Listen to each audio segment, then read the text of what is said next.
여호수아 7장 11절로 13절까지의 말씀, 우리 한 절씩 읽고 마지막 13절은 함께 읽도록 하겠습니다. 제가 먼저 읽습니다. 이스라엘이 범죄하여 내가 그들에게 명령한 나의 언약을 어겼으며 또한 그들이 온전히 바친 물건을 가져가고 도둑질하며 속이고 그것을 그들의 물건들 가운데에 두었느니라. 그러므로 이스라엘 자손들이 그들의 원수 앞에 능히 맞서지 못하고 그 앞에서 돌아섰나니 이는 그들도 온전히 바친 것이 됨이라. 그 온전히 바친 물건을 너희 중에서 멸하지 아니하면 내가 다시는 너희와 함께 있지 아니하리라. 13절 함께 읽겠습니다. 너는 일어나서 백성을 거룩하게 하여 이르기를 너희는 내일을 위하여 스스로 거룩하게 하라. 이스라엘의 하나님 여호와의 말씀에 이스라엘아 너희 가운데에 온전히 바친 물건이 있나니 너희가 그 온전히 바친 물건을 너희 가운데에서 제하기까지는 내 원수들 앞에 능히 맞서지 못하리라. 아멘. 오늘 함께 거듭난 삶의 동기라는 제목을 가지고 함께 말씀 나누도록 하겠습니다. 오늘 우리가 함께 읽은 여호수아 7장의 말씀은 이스라엘 백성들이 가나안 땅에서 원주민과의 전쟁을 치르던 중에 아이라고 하는 성읍을 공격하게 되고 그 아이 성에서 처절한 패배를 겪고 난 뒤에 그 뒤에 일어난 하나님의 말씀들을 우리에게 보여주고 있습니다. 앞선 여호수아 6장에서는 이스라엘 백성들은 크고 강대한 성읍이었던 여리고성을 정복했었습니다. 잘 아시는 것처럼 여리고성에 무혈 입성하였었습니다. 여리고성을 7바퀴 7일 동안 돌고 마지막 날에 소리를 지르자 와르르 무너진 여리고성의 이야기는 어린 주일학교 아이들도 무척이나 좋아하는 이야기죠. 와 하고 소리 지르면 무너졌다고. 저희 아이들도 어린 시절에, 물론 지금도 어립니다만, 교회에서 배웠던 말씀을 집에 와서 막 조잘조잘 떠들 때가 있거든요. 그런데 늘 빼놓지 않고 하는 이야기 가운데 하나가 바로 여리고성 이야기였었습니다. 여리고성은 내성과 외성이 분리되어 있을 정도로 굉장히 큰 성읍이었었습니다. 외성은 외부로부터의 적의 침입을 보호하여서 내성을 아주 안전하게 감싸고 있었던 큰 성읍이었었죠. 그런데 이스라엘 백성들이 능력이 많아서 전쟁에 능하여서 그 성을 정복할 수 있었던 것이 아니라 전적인 하나님의 은혜로 말미암아서 여리고성을 정복하게 되었었습니다. 그런데 이 여리고성을 정복한 그 기사는 여호수아의 단 한 장 기록되어 있습니다만 아이성 전투의 과정은 성경 가운데 2장에 걸쳐 기록되어 있거든요. 물론 성경에 기록된 그 분량에 따라서 그 내용의 중요도가 결정되는 것은 결코 아닙니다만 작은 성읍 아이를 정복해가는 과정을 통해서 하나님께서는 백성들과 또 오늘날을 살아가는 우리들에게 말씀하시는 뜻이 분명히 있는 줄로 믿습니다. 여러분, 이스라엘 백성들은 하나님께서 조상의 때부터 약속하여 주신 가나안 땅에 드디어 들어오게 되었습니다. 젖과 꿀이 흐르는 땅이기에 그곳에서 누릴 것을 기대했겠으나 가나안 땅에 입성한 이후부터 그들 앞에 펼쳐진 역사는 다 전쟁의 역사였습니다. 왜 그런고 하니 그곳에 원래 살고 있던 원주민들이 있잖아요. 그러니까 그들과 전쟁을 해서 이겨야 그 땅을 차지하고 누리게 될 것이기 때문에 가나안 땅의 역사는 곧 전쟁의 역사와 같았습니다. 하나님께서는 이 가나안 땅에서 치르는 모든 전쟁의 역사를 통하여서 백성들로 하여금 하나님을 더욱더 깊이 의지하고 거듭나 변화하기를 원하셨었죠. 우리가 구원의 서정에서 거듭난 백성의 삶이 바뀌어가는 성화를 이야기합니다. 그렇듯이 여호수아 백성들에게 있어서 가나안의 모든 여정들은 여호와 하나님 앞에서 성화의 시간들이었습니다. 하나님의 백성답게 살아가는 훈련의 시간들이었던 것이죠. 우리가 이러한 관점과 시선을 가지고 여호수아서를 읽을 필요성이 있습니다. 그 모든 일련의 과정들은 한 인간의 구원의 서정 가운데 성화를 이루는 것처럼 백성들을 통하여서 그 민족을 통하여서 하나님을 더욱더 의지하고 깊이 사랑하며 하나님의 백성답게 살아가기 위한 훈련의 시간들이었던 것이죠. 여러분, 하나님께서는 이스라엘 백성들을 택하셔서 구별하셨습니다. 이스라엘 백성을 인도하여 주시는 하나님의 역사를 통하여서 세상에 하나님이 어떠한 분이신지, 또한 참 인간으로서의 삶이 무엇인지 보여주기 위한 통로로 삼으셨던 것이죠. 무엇인가 그들이 특별하기 때문이 아니라 하나님의 주권적 선택이었었습니다. 그러한 것을 깨닫기 위하여서 여리고성을 정복할 때에 하나님께서는 그들에게 한 가지 명령을 내리셨었습니다. 여호수아 6장 17절과 18절 말씀을 보면 이렇게 기록하고 있습니다. 이 성과 그 가운데에 있는 모든 것은 여호와께 온전히 바치되 기생 라합과 그 집에 동거하는 자는 모두 살려주라. 이는 우리가 보낸 사자들을 그가 숨겨 주었음이니라. 너희는 온전히 바치고 그 바친 것 중에서 어떤 것이든지 취하여 너희가 이스라엘 진영으로 바치는 것이 되게 하여 고통을 당하게 되지 아니하도록 오직 너희는 그 바친 물건에 손대지 말라라고 기록하고 있습니다. 하나님께서는 백성들에게 말씀하시기를 무엇이라고 말씀하셨냐면 여리고성을 너희가 정복하게 될 텐데 정복하고 나서 그 성에 있는 그 성을 통하여서 얻어지는 모든 물건들을 다 하나님께 바칠 것을 명령하셨습니다. 오직 라합과 그 집에 동거하는 자들만 살려줄 것을 말씀하셨었습니다. 여러분, 이 모습은 마치 첫 열매가 하나님께 바쳐지는 것처럼, 장자가 모든 가족을 대신하여서 하나님께 드려지는 것처럼 가나안 성에서, 가나안 땅에서 첫 번째로 정복되어진 그 땅, 그 여리고성이 하나님께 봉헌되어야 했음을 나타내 보여주는 것이죠. 여러분, 이처럼 하나님께서는 여리고성의 정복에 따르는 모든 물질적인 이익을 개인이 누리게 하지 못함으로써 가나안 땅을 그들에게 주시는 하나님의 소명을 깨닫게 하셨습니다. 여러분, 우리도 부모가 자녀를 양육할 때에 때로는 절제시키고 때로는 갖고 싶은 것도 갖지 못하게 할 때가 있잖아요. 그럼 마트에 가면 늘 보게 되는 아이들이 있어요. 어떤 아이들입니까? 떼쓰는 애들이요. 이거 사달라고 저거 사달라고 이거 시켜달라고 늘 떼쓰는 아이들 있잖아요. 그런데 부모가 그 뜻대로 다 들어주지 않아요. 왜요? 절제시키기도 하는 것이고 그것을 통해 깨닫게 하고자 하는 부모의 훈육의 방법인 것이죠. 하나님께서는 첫 성읍이었던 여리고를 정복하게 해주셨습니다. 무혈입성하게 해주셨어요. 그러나 그것을 통하여서 개인적인 어득을 얻지 못하게 하셨습니다. 그것을 통한 하나님의 뜻이 분명히 있었다라는 것이죠. 그런데 문제는 어디에서 발생했었습니까? 여러분들 잘 아시는 것처럼 아간이라고 하는 인물을 통하여서 민족 전체에 아주 크나큰 문제가 생기기 시작했습니다. 이 아간이라고 하는 사람의 이름의 뜻은 골치 아픈 사람, 고통의 사람이라는 뜻을 가지고 있습니다. 정말 말 그대로 이름값 하는 사람이었던 것이죠.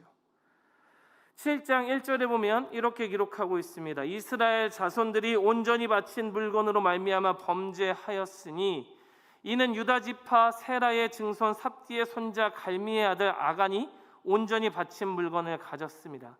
여호와께서 이스라엘 자손들에게 진노하시니라라고 기록하고 있습니다.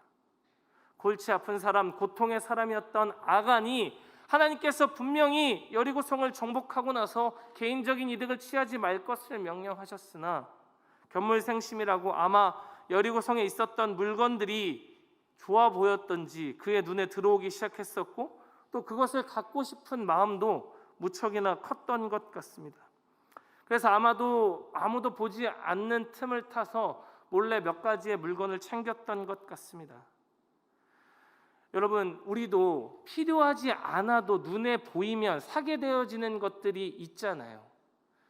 물론 여러분들은 늘 절제가 잘 되시고 근검절약하시기에 그런 것들 하지 않으시겠습니다만 저는 가끔 마트에 갈 때면 거의 천국 아래 정도 있는 곳 같아요. 사고 싶은 게 너무 많아요. 먹고 싶은 것도 너무 많습니다. 그럴 때면 늘 과소비를 하게 되는 저의 모습을 바라보게 됩니다. 가끔 저희 어머니 집에 가면 전에 보지 못했었던 큰 물건들이 자리를 차지하고 있는 것들을 보게 돼요. 그러면서 뿌듯해하시면서 홈쇼핑에서 너무 싸게 팔더래요. 그 홈쇼핑 채널이 좀 꼭 사라졌으면 좋겠습니다. 여러분, 우리도 눈에 보이면 필요치 않아도 사게 되는 것처럼 아마도 아간의 눈에 무엇인가 좋아 보였던 것만 같습니다. 그런데 여러분, 아간이 취한 물건들은 아마도 여리고 성에 남겨진 보물 중에 극히 일부였을 거예요. 그 한 사람이 취할 수 있는 것이 다른 사람들의 눈에 보이지 않게 취할 수 있는 물건의 양이 얼마나 되었겠습니까? 아마 그렇게 크지 않았을 것입니다.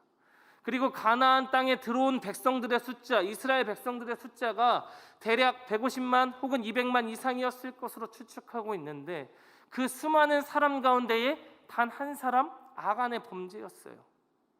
어찌 보면 이것은 무척이나 잘 준수된 하나님의 명령이지 않습니까? 그 수많은 사람들 가운데 단 한 사람, 몇백만 명 중에 딱 아간 한 사람만 범죄하였었다라는 것이죠. 그만큼이나 어찌 보면 백성들은 참 하나님의 명령에 잘 순종했었다라고 이야기할 수도 있었겠습니다만, 아간의 범죄는 이제 가나안 땅에 들어가서 하나님의 통치를 통해 새로운 나라로 나아가는 이스라엘에게 있어서 무척이나 큰 타격을 입힌 죄였었습니다. 전체를 보면 작은 죄일 수 있겠으나 하나님께서는 그 작은 죄조차도 결단코 용납하지 않은 하나님이심을 알 수 있게 되는 사건이지요. 여러분, 그런데 제가 예전부터 본문을 읽을 때면 늘 궁금했던 몇 가지의 사실들이 있습니다. 그 가운데 하나가 무엇이냐면, 왜 하나님께서는 아간이 범죄했을 때 바로 말씀해 주셨으면 좋았을 텐데, 여호수아나 아니면 그 지파의 리더들에게 아간이 범죄하였다고, 내가 여리고성에서 취하지 말라고 하는 물건을 취하였다라고, 범죄하였다라고 가르쳐 주셨으면 스스로 이 백성들이 스스로 자정작용을 하여서 그 아간을 축출하든지 벌을 주든지 얼마든지 할 수 있는 방법이 있었을 텐데, 굳이 아이와 전쟁을 치르는 동안에 아무 말씀도 하지 않으시고 그들이 처절한 패배를 경험한 뒤에야 왜 굳이 그 타이밍에 말씀하셨던 것일까라는 생각을 해보게 되었었습니다. 여러분, 그런데 아이성을 점령할 때 이스라엘의 백성들의 상태가 어떠했었습니까? 여러분, 아이성을 칠 때에 이스라엘 백성들에게는 여호와께서 여리고성의 전투와는 달리 승리에 대한 보증도 주어지지 않았었고요.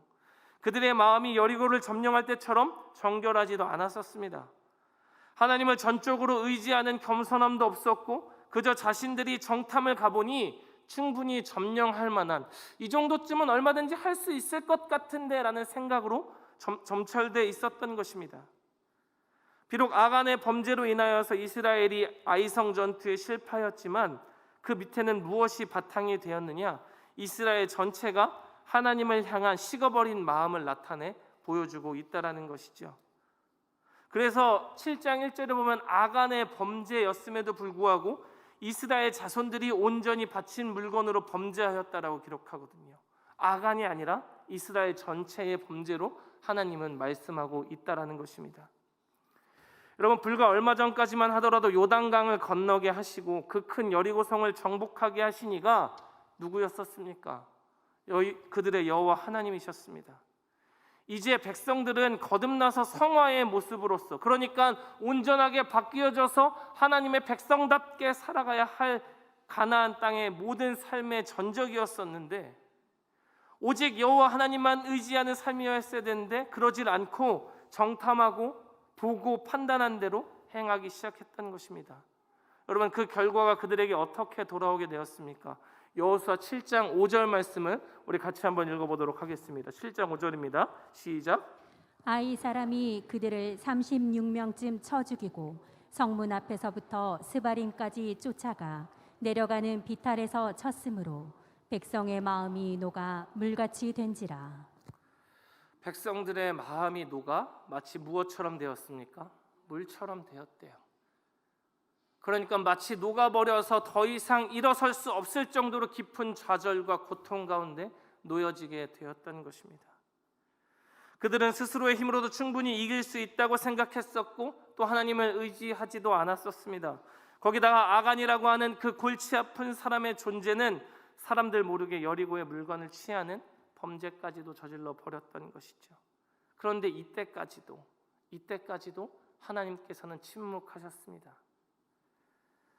여러분, 이 상황은 쉽게 설명하자면 이러한 것이죠. 제가 전에도 말씀드린 기억이 있습니다만, 여러분, 제가 고등학교를 다녔던 시절에는 지금과는 다르게 모든 학생들이 다 야간 자율학습에 의무적으로 참석해야만 했었습니다. 제가 다녔던 고등학교는 1학년은 밤 9시까지, 2학년은 10시까지, 3학년은 11시까지 야간 자율학습에 의무적으로 참석해야만 했었습니다. 여러분, 그런데 학교 다니는 재미 가운데 하나가 무엇입니까? 그 야간 자율학습 시간을 조금 폭넓게 활용하는 데 있지 않습니까? 저는 여러분들이 저를 바라보실 때에는 앞에 있는 이원성 목사는 보이는 것처럼 늘 근면하고 성실하여서 학생의 본분인 학업을 정말 열심히 하였었고 모범생이어서 선생님들의 마음을 어렵게 한 적이 단 한 번도 없을 것 같아 보이나 안타깝게도 저는 때때로 하고 싶은 대로 행했던 적이 있습니다. 어느 날은 친구들과 함께 그 야간 자율학습 시간에 몰래 도망쳐 나와서 놀고 있었습니다. 그런데 친구에게 문자가 왔어요. 선생님이 너 찾는다. 어찌해야 할까? 들어가면 얻어 터지는 것은 분명한데 어찌해야 될까 고민하기 시작했습니다. 저는 학교에서 잠깐 나왔던 것이기에 책가방 이런 것도 없이 그냥 실내화 신고 터덜터덜 걸어 나왔었거든요. 그런데 그 채로 집으로 돌아가 버렸습니다. 학교에 가면 분명히 선생님이 나에게 뭐라고 할 것 같으니까 그게 두려워서 일단 그 자리만 피하고 보자. 내일이면 어떻게든 되겠지라는 생각으로 그 채로 도망가 버렸어요. 그리고 다음날 학교는 가야 되니까 당연히 학교에 출석하였습니다.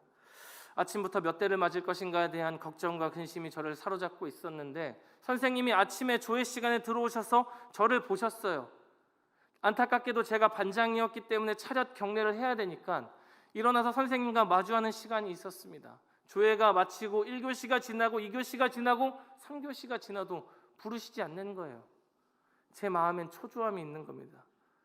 차라리 빨리 가서 맞을 거 한 대 맞고 좀 속 시원하게 있고 싶은데 부르시질 않는 거예요. 까먹으셨나? 그러실 리는 없는데 결국 참다 못해서 제가 직접 교무실로 찾아갔습니다. 선생님, 어제 죄송합니다. 선생님께서 말씀하시기를 언제 찾아오나 보고 있었다라고 말씀하셨어요. 그러니까 그의 침묵은 그 침묵 자체로서 징계와 훈육이 되었던 것입니다. 그냥 애써 무시하고 외면하는 그러한 무관심이 아니라 침묵 그것으로서 때로는 훈계도 하고 칭찬도 하고 격려도 하고 훈육도 했던 것이죠. 여러분, 하나님께서 이 침묵, 이스라엘 백성들의 아간의 이 범죄 가운데에 왜 아이성의 전투까지 침묵하셨던 것일까요? 그들을 버리셔서요? 그들을 외면하셔서요? 그들을 무시하셔서요? 그런 것이 아니라 그 모든 것들이 하나님의 섭리를 깨닫게 하기 위하여서 하나님의 법도를 깨닫게 하기 위하였던 하나님의 방법이었던 것입니다. 여러분, 충분히 정복할 수 있다고 생각했던 아이성의 전투에서 패배한 이스라엘 백성과 여호수아는 하나님 앞에서 옷을 찢고 머리에 티끌을 뒤집어 쓰며 엎드리게 되었습니다. 바로 그때에 하나님께서는 여호수아에게 그들의 잘못을 깨닫게 해주십니다. 오늘 본문 11절 말씀을 같이 한번 읽어보도록 하겠습니다. 시작. 이스라엘이 범죄하여 내가 그들에게 명령한 나의 언약을 어겼으며 또한 그들이 온전히 바친 물건을 가져가고 도둑질하며 속이고 그것을 그들의 물건들 가운데 두었느니라. 아멘. 하나님께서는 여기서도 아간의 범죄라고 말씀하지 아니하시고 이스라엘이 범죄하였다라고 말씀하고 있으십니다. 그러니까 우리의 시선으로는 아간 한 사람의 범죄일 수 있으나 이스라엘 전체가 하나님을 향한 식어버린 마음을 가지고 있었음을 나타내 보여주고 있는 것이죠. 여호수아와 장로들이 주 앞에 엎드릴 때에 침묵하고 있으셨던 하나님께서는 그들에게 말씀하여 주셨습니다. 이스라엘의 범죄, 그 가운데 아간의 범죄로 인하여서 나와의 언약을 너희가 지키지 않았다는 사실을 깨닫게 하여 주신 것이죠. 여러분, 하나님께서 무엇이 부족하셔서 여리고 성의 물건을 취하지 못하게 하셨던 것일까요? 여러분, 그렇지 않습니다. 하나님께서는 모든 것이 다 풍족하신 분이십니다. 그래서 하나님께 택함을 받은 그 사람들이, 그 백성들이 주님께서 창조하신 그 세계 안에서 먹고 마시면서 하나님과 올바른 관계를 맺고 살아가기를 누구보다도 원하시는 분이시죠. 그런데 인간의 그 끝이 없는 탐욕과 그 모든 인간의 끝이 없는 탐욕과 욕심이 그 모든 것들을 다 망치게 하는 것입니다. 모든 인간이 하나님이 누구이신지를 알고 우리를 지으신 목적을 깨달아 이웃을 사랑하고 하나님을 사랑하는 삶을 주님께서는 누구보다도 바라셨으나 그렇게 하기 위하여서 이스라엘 백성들을 애굽에서 탈출시키셨고 가나안으로 인도하셨을 때에 아무런 피 흘림도 없이 여리고성까지 정복하게 하셨으나 인간의 잘못된 탐욕과 욕심으로 인하여서 그 모든 것들이 망가져 버린 것이죠. 여러분, 아간의 범죄는 제가 앞서 말씀드렸던 것처럼 수많은 여리고성의 보물 가운데 아주 작은 일부일지 모르지만 정말 많은 사람들이 다 지켰고 수백만의 사람 가운데 오직 아간 한 사람만 범죄하였을지 모르는 작은 범죄였었으나 하나님의 그 인도하심과는 정반대의 행동이었었고 죄악으로 물든 모습이었습니다. 여러분, 인간의 습성 가운데 하나가 무엇이냐면 작은 죄는, 그러니까 이 정도쯤은 얼마든지 무시하고 넘어가려고 하는 습성이 있어요. 여러분, 부끄러운 이야기입니다만 효자고등학교에 주차하고 교회로 넘어올 때 유혹 받습니까? 안 받습니까? 예전에 이춘영 목사님께서 교회에 계실 때 CCTV를 캡처해서 저에게 보내주셨습니다. 어떤 모습이었을까요? 가로지르고 있는 저의 그 부족한 모습을 보여주셨었습니다. 여러분, 그런데 작은 죄조차도 하나님께서는 결코 외면치 않으십니다.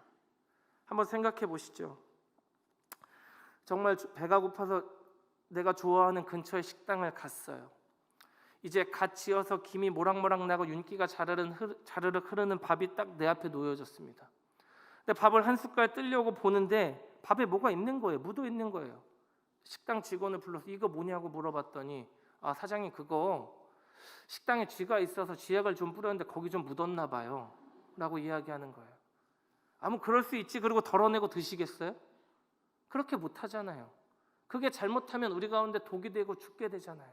여러분, 죄악이라는 것이 바로 그런 것입니다. 어느 순간 용납하고 어느 순간 묵인하기 시작하면 그것이 우리의 목을 죄어오고 그것이 우리를 죽게 만드는 것이 바로 죄악이라는 것입니다.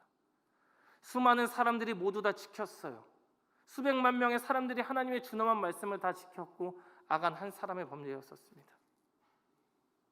수많은 보물들 중에 아주 조금 극히 일부를 취한 범죄였었습니다. 그런데 하나님께서는 어떻게 하셨습니까? 오직 하나님만 의지해야 되는 그 백성들의 죄악에 물든 모습을 보고 아이성 앞에 처절한 패배를 경험하게 하신 것이죠. 하나님 앞에 죄라고 하는 것은 크든 작든 상관없이 하나님께서 용납치 않으시는 것임을 우리는 반드시 기억해야 되는 줄로 믿습니다. 그러하기에 아주 무섭고도 두려운 말씀을 하시죠. 우리 12절 말씀 다시 한번 읽어보도록 하겠습니다. 12절 말씀입니다. 시작. 그러므로 이스라엘 자손들이 그들의 능히 맞서지 못하고 그 앞에서 돌아섰나니 이는 그들도 온전히 바친 것이 됨이라. 그 온전히 바친 물건을 너희 중에서 멸하지 아니하면 내가 다시는 너희와 함께 있지 아니하리라. 그 온전히 바친 물건을 너희 중에서 멸하지 아니하면 내가 다시는 너희와, 하나님께서 다시는 너희와 함께 있지 아니하리라 라고 말씀하고 있으십니다. 여러분, 이것이 얼마나 무서운 말씀입니까? 얼마나 두려운 말씀입니까? 이스라엘 백성들이 애굽을 탈출하여서 기나긴 광야 생활 끝에 가나안에 올 수 있었던 모든 여정은 그들의 수고와 노력, 그들의 능력으로 이루어진 것이 단 하나도 없었습니다. 그들이 먹고 마시는 것, 입고 자는 것, 모든 것이 정복하였던 그 땅 모든 것들이 다 하나님의 은혜였었고 하나님의 인도하심이었었잖아요. 그런데 그런 너희들의 죄를 멸하지 아니하면 내가 너희와 다시는 함께 있지 아니하겠다라는 아주 준엄한 하나님의 말씀인 것이죠.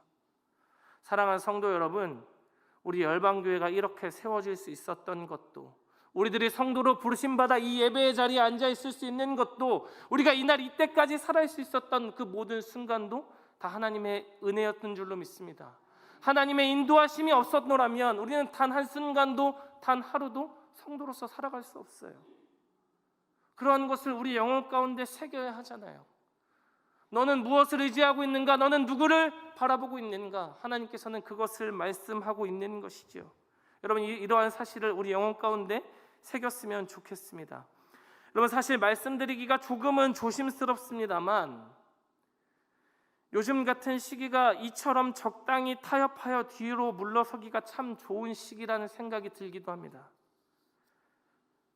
길어진 코로나로 인하여서 또 많은 사람들이 또 확진되어지고 있는 현 상황 가운데 숨을 곳도 많고 핑계 아닌 핑계로 삼기에도 아주 적당하기 때문에 그런 것이죠.